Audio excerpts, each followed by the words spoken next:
sinabi nyo namang rockstar, ay sisigaw nyo, let's go, let's go. Merong ano yun merong kumpas. Let's go, dalawa. Let's go, let's go. Okay, try natin. Let's go, let's go!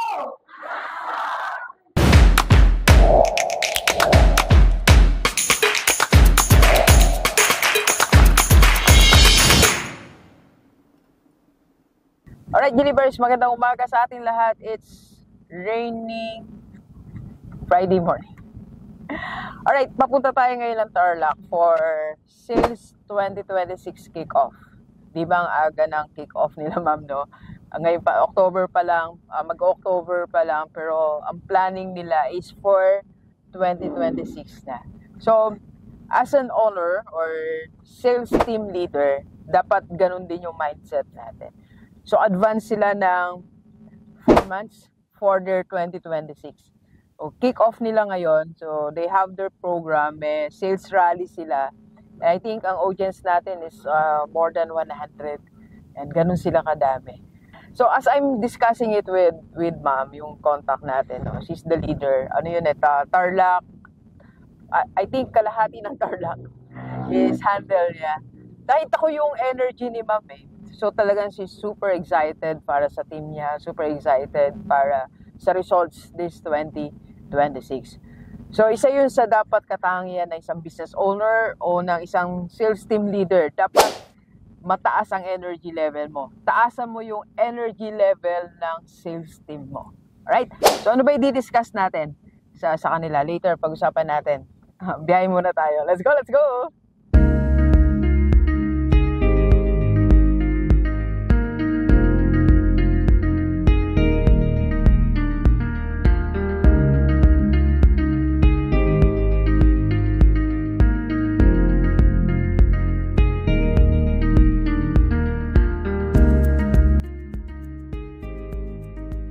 Alright, Gilibers.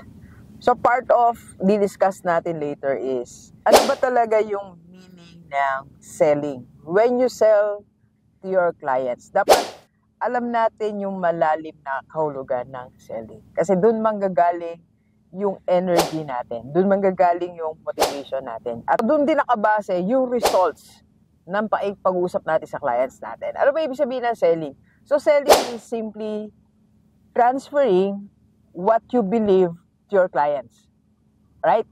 Kung ano yung pinaniniwalaan mo sa industry mo, yun ang itatransfer mo. So, for example, nagbebenta ka ng condo.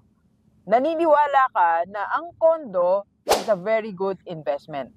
Naniniwala ka na ang condo ay mapapakinabangan mo talaga pag uwi, kung OFW ka, pag uwi mo dito sa Pilipinas at magbibigay sa'yo ng passive income. Yung belief mo na yun, ita-transfer mo siya sa clients mo. So, if you really believe your product or your services, walang reason para hindi bumili yung kausap mo. Kaya minsan alam mo, hindi natin nabebentahan yung mga clients natin. Kasi kulang tayo ng paniniwala sa ibinebenta mo. Kailangan naniniwala ka talaga sa product mo. Right? Kaya sa lahat ng mga nasa sales, ang una mong gawin is try to convince yourself na talaga yung product mo effective. You try to convince yourself na talagang what you offer to your clients talagang makakatulong sa kanila. Naniniwala ka muna. That is selling. You just transfer what you believe to your clients. Okay, Gilibers, isa sa i-discuss natin.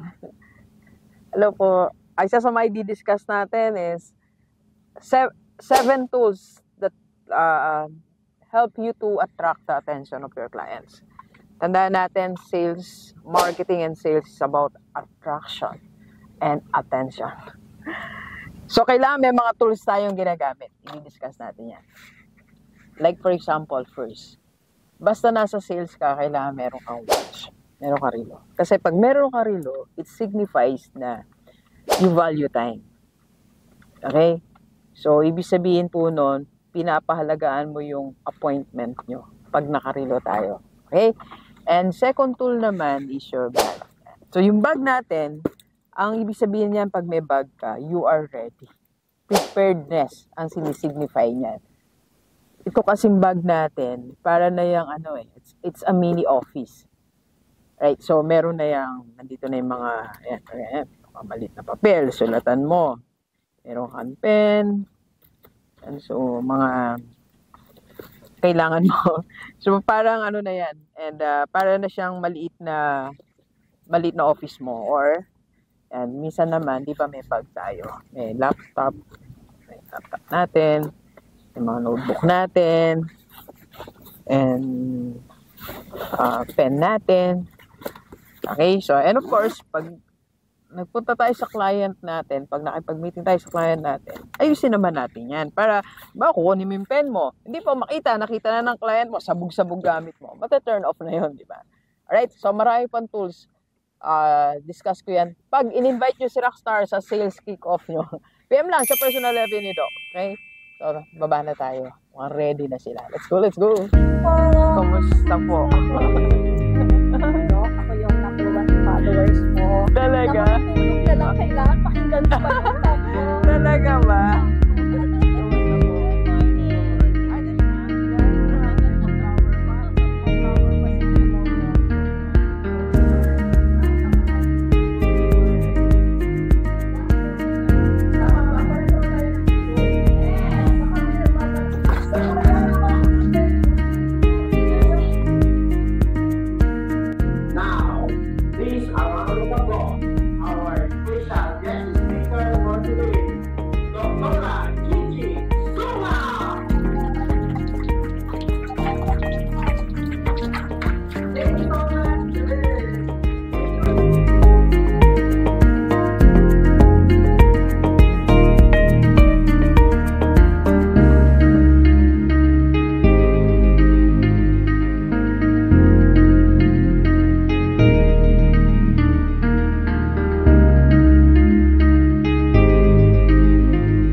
Jennifer, so yun na, natapos na yung ating seminar dito sa Tarlac with Ma'am MJ, St. Peter.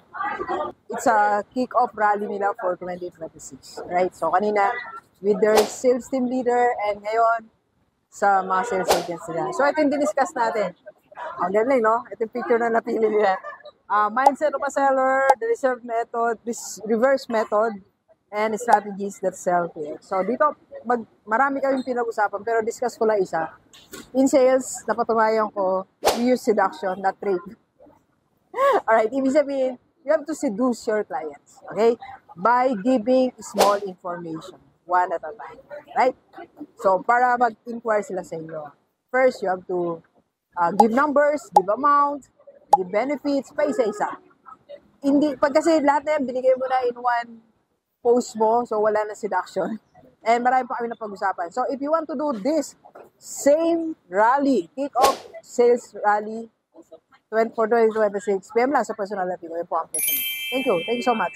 Thank you, St. Peter. Thank you.